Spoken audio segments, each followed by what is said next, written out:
Hey there, and welcome to Swimming with Sharks. My name is Kevin Dean, and I'm your host. I'm thrilled to have you join us as we navigate the fast-moving waters of AI in the enterprise. On this episode, we're diving into a story of transformation, survival, and the future of secure digital ecosystems. My guest today is James Stevens, a cancer survivor turned blockchain innovator. His mission is to rebuild trust in crypto and fintech. But this episode isn't just about tech. It's about leadership, ethics, and how diversity shapes innovation. If you're a business leader wondering how blockchain, AI, and quantum computing are converging and why it matters to your strategy, you'll want to hear this episode. So let's dive in. All right. I am so excited to have you on the show today, James.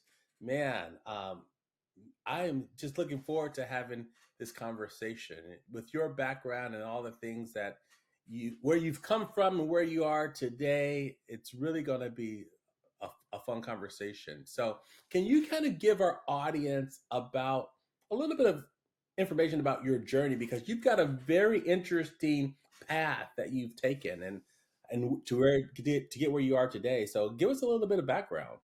Yeah, well, it started when I was younger. It was I was really more into tech and into the gaming side of things as a kid, and as it went on, where I was going to go, when I was going to graduate from college. I really wanted to kind of go the medical route. I wanted to be a thoracic surgeon, but I guess God didn't have it that way for me. So I ended up being a three-time advanced stage cancer survivor. And that took me out of that path, and it put me into a new path. And so I ended up, after I was finally beat cancer, after all this time, it took me on my original passion, my original love, which was technology and computers. And so I started off with web work, and then really got into the tech side of it, where you get into UI UX, you get into background databases and coding. And so I started doing that. And then I'd always been, from 2010 on, I was really into crypto. And for the last 10 years, that's what I've focused in on. And so did a lot of research, gained my own education with it, and then spent years working on projects, but behind the scenes, whether it was chains or tokens and things like that. So that has led me to where we are today. And certainly with Krown, that Crown is really the kind of the culmination of those lessons learned and seeing what that dark side of the sector is and how we want to fix that. And so that's how Crown. Yes, yeah. Sorry about that. We lost you. I lost you for a little bit there, but it keeps going. So it caught everything, even though on my Okay. side got going. Tell us a little bit about Crown. I know you were telling me about how you got there, but give us a little bit more about Crown's vision. Sure. So again, being in the industry for so long, you see a lot of good, but you see a lot of bad, unfortunately. And so with Crown, one day, how it was really founded was kind of interesting. My faith is really big to me and my wife. And so one day we were laying in bed, and I was thinking to myself of I don't know, about the industry and what the issues were, and I sat up and I told her, I was like, I know what I want to do. I know why I want to do it now, and she's been there every step of the way, and so we even had the name. We realized what the name would be. It would be Crown, but it would be with a K. Yep. We wanted it a little unique. And so we started to kind of put pen to paper and and we said, okay, what's wrong with the industry? Where are the vulnerabilities, and how can we do good with the world, with Crown? And once we had that down on paper, and we realized we really had something, because not only was it going to be the largest ecosystem ever built, 32 products, they could be their own companies, own subsidiaries, which they will be. But we also wanted it to be really kind of future proof with regard to safety and security, because we hear about hacks all the time. We know about the RSA hacks. It's just coming. Q-Day is coming. I think people are in denial about it, but we're certainly approaching it faster every single day. So we wanted that to be quantum encrypted, not just with one PQC level, but 6 levels of quantum encryption to ensure that it's the safest in the world. In mid-September, when we launch that chain, it will be. So we're really happy about that. And then the biggest pillar, I would say probably just as big, is what good can we do in the world with crypto, with blockchain, with fintech, and how can we give back? And that's part of one of the arms of the Crown ecosystem, which is Crown Charities. We're going to be working with multiple public companies on their products and how we can use those for good, whether it's from homelessness or cancer research, whatever that may be, orphanages. We want to help people, and every year we have what's called the King's Roundtable. Okay, it starts in 2026. A lot of the top holders, industry heads will get together with our team, and then we'll go over and we'll see who we can help and how we can help them moving. I love that. I love how everything is really all connected and tied together nicely. But can you tell me a little bit more about this ecosystem? How does your ecosystem work? Yeah. Yeah. So if you can imagine, and this is how I like to tell people, imagine the human body, the crown blockchain or crown chain, if you will, is the body. And just like a Bitcoin, just like Ethereum, Solana, it's the crown chain's the same way. It's just a lot. It's faster. It's more secure. But then on the inside are the organs, right? And those are the ecosystem products. And this is what's really special about Crown is that those products, all 32 of those products, and it may be more in the future, but all of those products, a certain share of that revenue that comes through goes back to buy into the native coin, which is the Crown coin. So imagine if you had Ethereum or Solana, whatever, let's say Solana, they have Sol. If they had an ecosystem like ours, where they could give back and that could constantly churn out the revenue to build that floor, build that value of that coin, that's exactly what the Crown ecosystem, or it's known as Camelot, what Camelot does for the Crown chain. Each one, whether it's a service or whether it's a product, it has a revenue stream. And each one of those streams, they go a certain percentage, like I say, goes directly back into that native coin to build its value. That's pretty cool, and that's awesome, right? It adds value. Can you talk a little bit about, you know, quantum resistant centralization of trust? Tell me about that. Why is that important, and why do we need to think about that? Yeah. So if we look at today's encryption technology and what institutions stacks are, like let's say it's an RSA or whatever that 250, whatever their encryption method is, quantum computers can solve these issues and these algorithms, these cyclic algorithms, so much faster than a supercomputer could ever do. In fact, I think we had an article that came out. It wasn't that long ago that a quantum computer solved a problem that the world's fastest supercomputer couldn't solve in so many septillion years.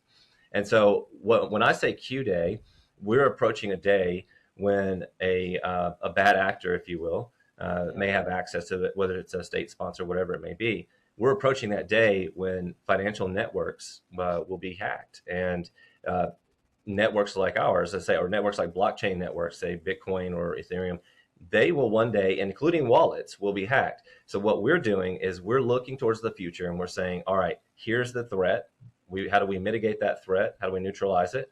And then not only how do we neutralize it, how do we make sure that it doesn't happen at all? Like, I mean, even if, not with just one quantum encryption method, but, 6 or 7 layers of that, right? And so some of those encryption methods may be something like dilithium, which is a signature validation, right? If you want to sign and approve a transaction, maybe Kyber. So there's different types of quantum encryption PQC stacks, and where they sit is very important. And what we do with Crown is we look at the strengths of all of post-quantum cryptography, and we say, okay, you're really good at this, you're going to sit here, or you're really good at that, you're going to sit there, right? And so that's kind of how we thought this through in the blockchain, and that's how quantum encryption works. Is it doesn't work in a cyclic. It doesn't work the way our encryptions work today, or what we've known.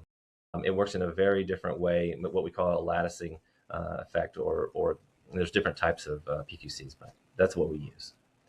So we're starting to hear a whole lot more about AI native blockchains. Talk to us about what that is. Where are we in that progression to getting there? Are we there already? Yeah. What are the thoughts about that?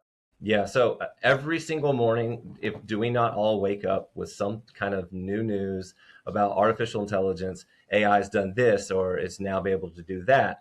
I think if we looked back a year ago or 2 years ago at AI, it was truly in its infancy. And in a matter of 12 months, where are we now? We're looking at, version 3, 4, and 5 of whatever you may be, Right. GPT or Exactly. Grok, whatever. Yeah. So it's moving super fast. AI is actually integrated into our ecosystem, into our chain itself. It sits on a lot of our products. So what we've done is we've taken, I'll give you some examples, is that we've taken AI, we've made AI in a way for Crown that it knows where it sits on a certain or specific product within the ecosystem. So it's tailored towards that. So let's say it sits on Crown Trade, our trading platform that's going to be launched soon.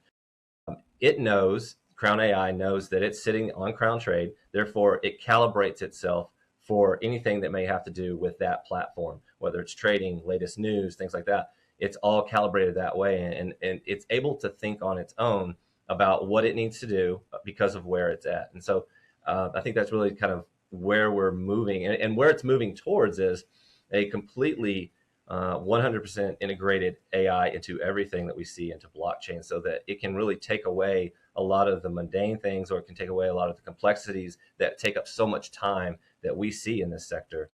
AI is completely changing the game for sure. Yeah, no, that is just, again, we hear a lot of conversation about it all the time. It seems like that's the biggest thing. But but I don't think, and tell me if how you feel about this. I don't feel like people know how everything is really connected. They just hear their term AI and they don't understand that behind this and connected to this are things like, quantum computing, like blockchain, all of these other things are tied together. And people don't understand that. Do you have that Yeah. same sense? Yeah, I do. So I get this question. I get questions like this all the time about AI. About how does it know to do this, and why is it like this, and or it even scares people, right? Because it's gotten so good in some areas. But if you look at AI as a tool that's used to help instead of fear it all the time, which I mean, I understand the fear, and I understand that extensively, right? Because it could be used towards some very bad things. But on the other side of that token is an advancement in good, is an advancement in efficiency. And that's really what we're doing at Crown as well, is that we're taking the AI and the large language models, and we're fine tuning it to be able to help people in a way, and faster, and automated in a way that I could not help someone do as quick, right? So let's say I have an engineer. One of the things that we pride ourselves on is that we really try to take care of our customers in tech problems, right? Because a lot of people that invest in things, they don't completely understand it.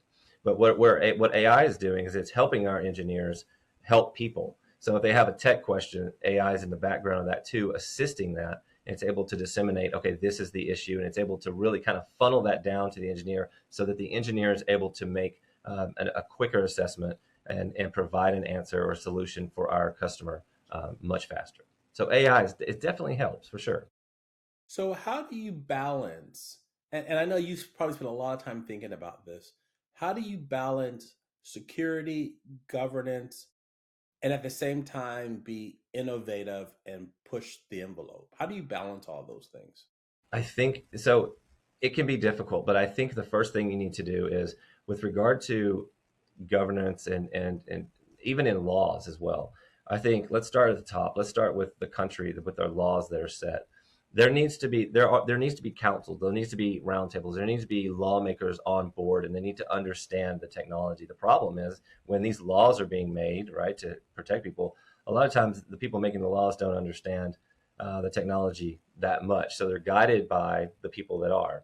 But when you move down from the laws and you work within the framework of the law, for, let's say, custody, or even governance, whatever, um, you have to.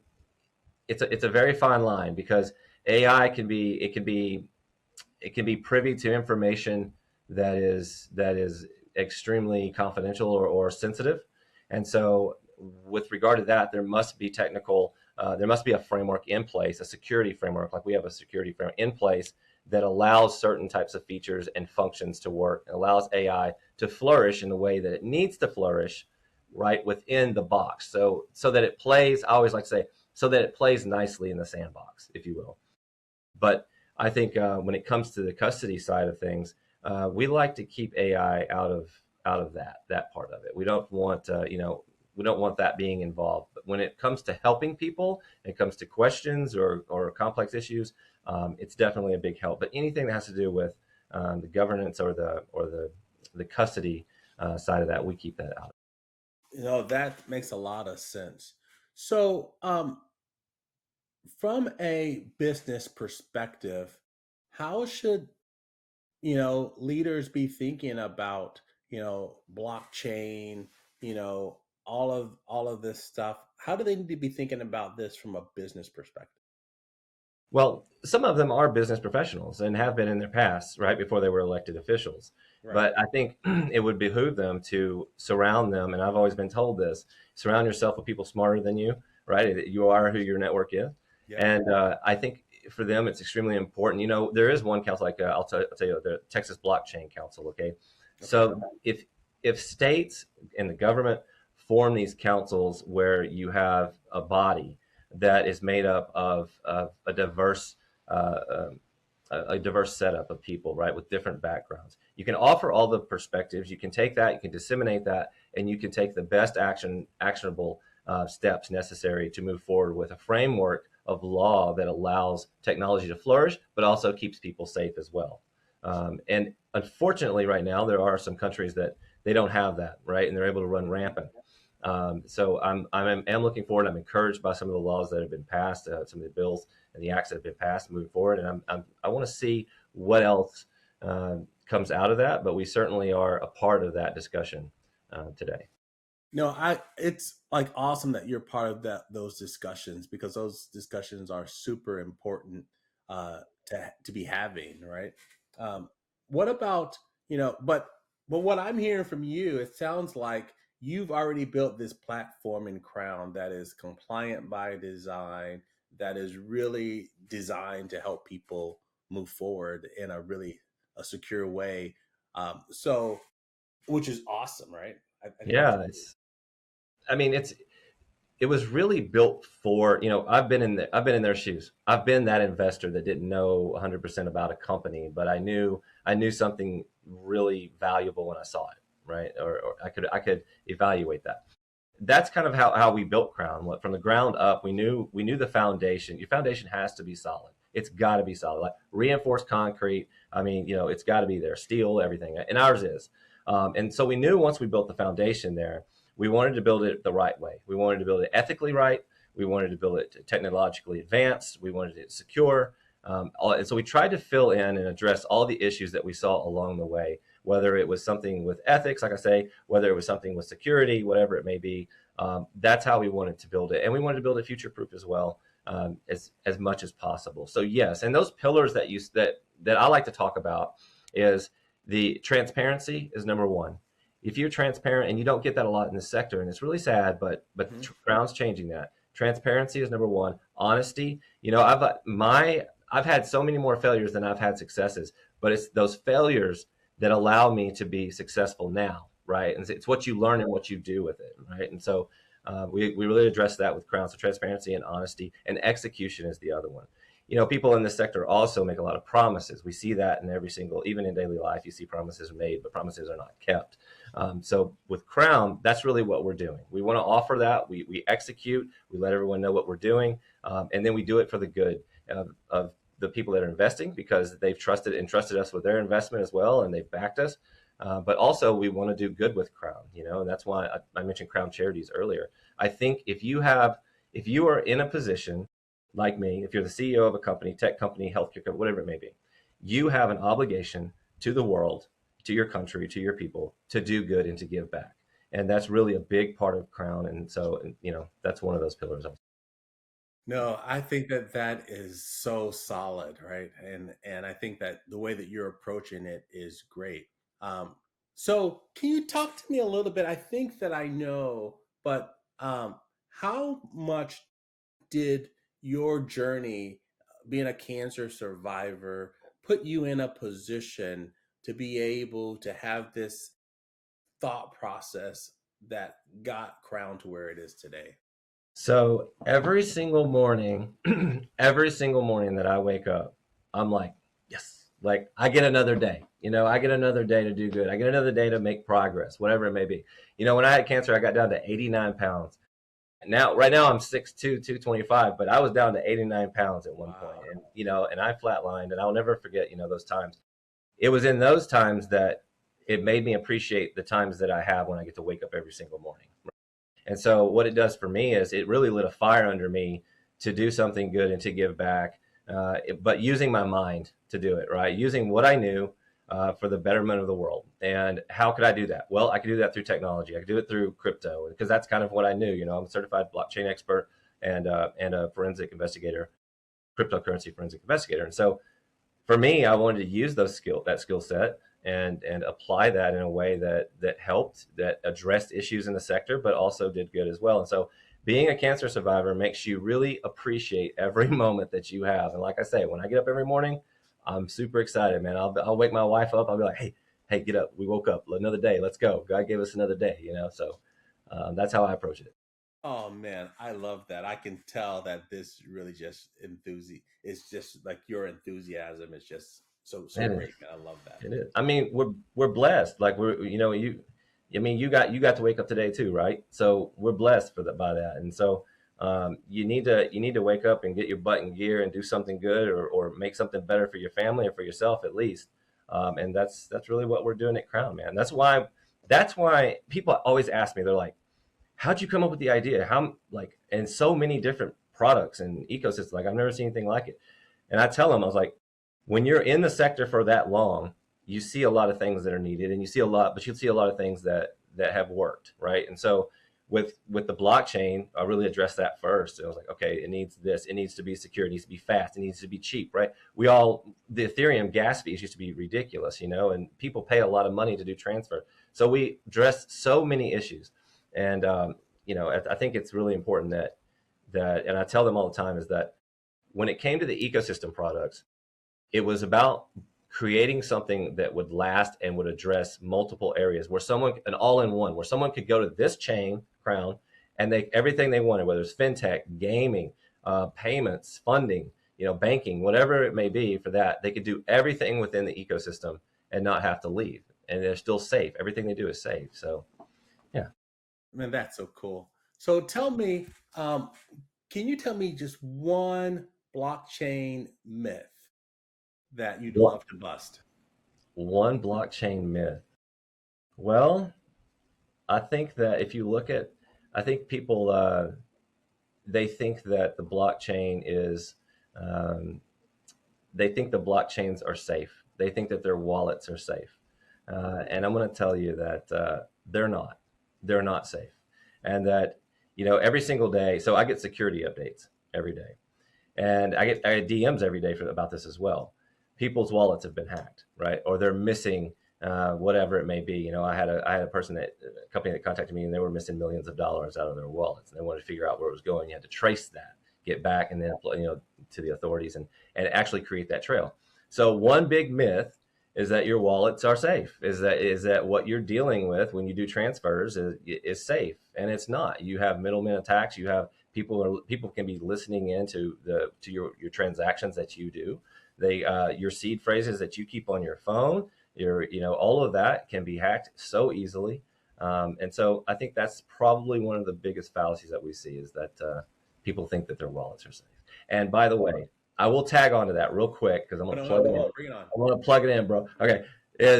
Crown is creating the first truly quantum encrypted crypto wallet. All right. So imagine MetaMask or Trust Wallet or whatever, but on steroids. It's got full quantum encryption, unhackable. I like to say nearly unhackable. I'll say that, right? Maybe 20, 30 years from now, who knows what the technology will be. But with regard to a quantum attack, it is proof of that. It's completely secure. And we do expect that to be launching in the next 60 days or so, 60 to 90 days, and it'll change the game completely. When we talk about security of your funds, and we talk about whether it's institutional, retail, personal, whatever it may be, our Castle wallet outperforms every single wallet out there, and they're going to have to catch up. Oh man, that is awesome. So quantum resistant crypto, right? That's what we're talking about. That's it. Man, that's so cool. That's so cool. Tell me, you said and I appreciate your candor. You know, more losses than wins. What's the Yeah. hardest leadership lesson that you've gone through? I said that when I first started out, all right, when I first started out uh, in actual a leadership role that was, I guess defined as a leadership. You can be a leader and not be a CEO or whatever, Yeah. But my moment came when I realized that when people do you wrong, regardless if it's blood or water, that you have to make the right decision, the hard decision, and you have to let that go. And that was early on. It was a very tough decision. It was somebody very close. When you know that it's not working and you can see that pathway, you have a fork in the road of your success and of what's right and wrong. You always have to take that path of right.